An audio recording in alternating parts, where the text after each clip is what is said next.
È una vittoria tutta in rosa quella che attende la tappa di domani del Giro d'Italia. Rosa lei e vuole, rosa i palloncini appesi un po' dappertutto, rosa addirittura il totem delle informazioni. Un evento per i cittadini che non sembrano infastiditi per la città bloccata. È un'opportunità, cioè, porta gente, porta vita, porta un po' di allegria, dai.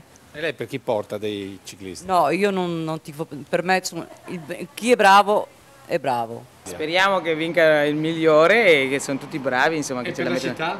Bellissima esperienza e ci vuole qualche volta, no? Quindi è bello partecipare. Tutto del colore del Giro, al punto che anche i panni stesi sul terrazzo non è più biancheria, ma roseria. Una vera e propria febbre rosa che prende tutti, ad iniziare dai commercianti. Cosa vi aspettate dal Giro d'Italia? Il sole. Il sole? Sì. E anche magari begli uomini che corrono? Anche dei bei ragazzi, dei bei giovanotti, sì. Domani rosa, cappellino rosa, maglietta rosa.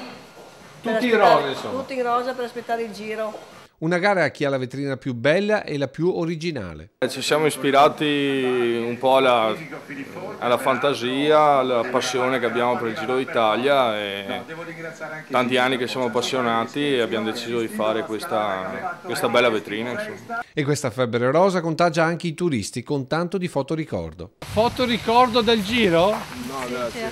Certo. Come mai? Come mai è la prima volta, allora preferisco di fare 2 o 3 foto per avere sempre dei ricordi. Quello che colpisce girando per Vittorio Veneto è il mare di biciclette, tinte di rosa e messe un po' dappertutto. Cicli che, assicura il sindaco D'Arè, non saranno rottamati ma messi all'asta per scopi benefici. Del resto, passato il Giro, qualcosa deve pure stare. Ricordo che comunque sempre il Giro d'Italia è una grande emozione e speriamo che mai ci sia qualche altro arrivo più avanti.